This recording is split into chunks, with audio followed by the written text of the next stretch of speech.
Welcome to the Courage to Be podcast. I am your host, Tanya Vasallo.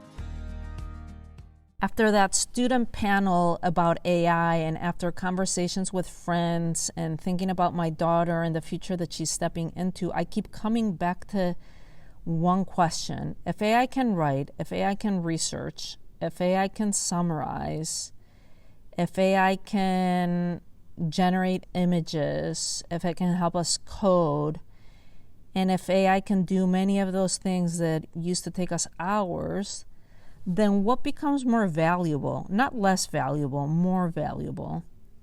Because every major technological shift doesn't just eliminate skills, it changes which skills matter most, right? I think a lot of people are asking what jobs will survive, but I'm not sure that's the most useful questions, or will my job survive? Because nobody really knows. The better question might be, what human abilities become more valuable as technology becomes more powerful and as AI starts emerging? And that feels like a question worth exploring, right? The skills that I think become more important, not because I'm an expert, but because I've been paying attention, right? I've been looking at this, especially for myself, my business, what can I expect for my near future. I like to be like several steps ahead for myself, my business, my family, but also for my kid, right? Like I mentioned in the last episode, like what is she graduating into in high school? What's really going to matter? So the skills that I personally think become more important are curiosity. The people who do well in times of change are usually the people willing to learn. Not because they know everything, but because they're willing to keep learning. The students on that AI panel reminded me of this. They weren't waiting to be taught. They weren't waiting for the school to regulate or the teachers to allow the kids to use AI. They were exploring. They were teaching themselves. They had curiosity. They were listening to YouTube videos on AI, and they followed their curiosity. As well as I've done the same thing. I've been following my curiosity with AI for the last 6-7 years. So before ChatGPT, I was already exploring with Otter and transcription and with Descript and all kinds of new technologies and apps that included AI in them. Canva, like all these different apps that we've already all been using before they even came out. So curiosity is an important skill that I think is going to become more valuable. I believe critical thinking, because AI can generate answers, that doesn't mean those answers are correct. So we need to have the ability to think, to question, to analyze, to challenge assumptions, to evaluate information. That really becomes incredibly important. Maybe I'll do a podcast episode on this and figuring out how to think and question and analyze, not take everything that AI says as that's the truth and the ultimate truth. The other quality that I think is important that we need to focus on for the future of AI or an AI future is discernment. And this is a word I've become increasingly interested in. Just because something can be created doesn't really mean that it should be, right? Just because information exists doesn't mean that it's useful, and we're getting bombarded with more and more information as we evolve as humans. So just because AI generates something doesn't mean that it's good. So we need to strengthen and teach our kids, and for ourselves too, having this ability to discern, to recognize quality, to recognize truth, integrity, meaning. That feels increasingly valuable. Another great skill that I think we need to all focus on and have our kids focus on too is communication, because we live in a world that's overflowing with information. We're hiding more and more behind our computers and our screens, and we're not communicating verbally in front of other people. So the people who can communicate clearly, tell stories, connect ideas, build relationships, those skills aren't disappearing. They're becoming more and more valuable. Some of the things that I've seen in my daughter's school is she had to take an improv class last year in 7th grade. It was actually open for several of the middle schoolers, so I think they started as early as 6th grade.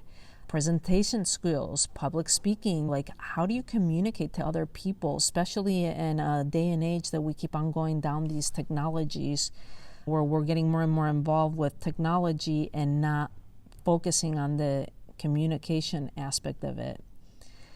The next quality that I think is going to be really important too is emotional intelligence, because AI can process information, but human beings still lead teams, they raise children, we build communities, we navigate conflict, we create trust, we have to follow our intuition, we support one another. Those skills remain deeply human, and we need to keep on developing our own emotional intelligence, and I think that's going to become EQ is going to become a lot more important than IQ, than intelligence based on knowledge and books, because now AI has more intelligence than the highest IQs all put together, right? So why not focus on teaching emotional intelligence? Another one is creativity. It's one of the biggest misconceptions I hear is that AI will replace creativity. I heard this with the student panel at the school. That was some of the concerns with these kids. And my experience has actually been the opposite. It made me more interested in creativity, more interested in expression, more interested in ideas. And the tool is changing, but the human imagination behind it still matters. And for both my husband and I my husband's an artist and he works in the world of creativity. AI is just amplifying his creativity. It becomes a brainstorming partner. It expands his ideas that he has, putting them into imagery of like what his art pieces could look like in certain environments. For me, it's democratized. Like I've been working with music. I don't have a musical voice. I never played an instrument. My arena was visual arts and writing, and now suddenly I'm creating music with AI. I'm taking the lyrics that I'm writing and putting music together, and it's fascinating, and it democratizes creativity. Again, I know we could go deeper into all of these, but another skill is adaptability, and this might be the biggest one because nobody really knows exactly what the future looks like. And the ability to adapt, to pivot, to learn, to experiment, and to start over, that may become one of the most valuable skills of all. And the more I explore AI, the less convinced I am that the success will come from memorizing more information. Information has become abundant. What's becoming more valuable is what we do with that information, how we think about it, how we apply it, how we communicate it, and how we integrate it into our lives. So I have a question for you, which is if AI suddenly became extremely good at many technical tasks that you're currently doing or that you see people around you doing, what human qualities would you still want in the people around you? Like in your friends and your kids and your leaders and yourself? That answer or those answers might reveal more about the future than any prediction ever could, really, if you think about it. And perhaps the future won't belong to the people who know the most. Maybe it'll belong to the people who can learn, adapt, connect, create, and think. And maybe that's good news because those are qualities available to all of us.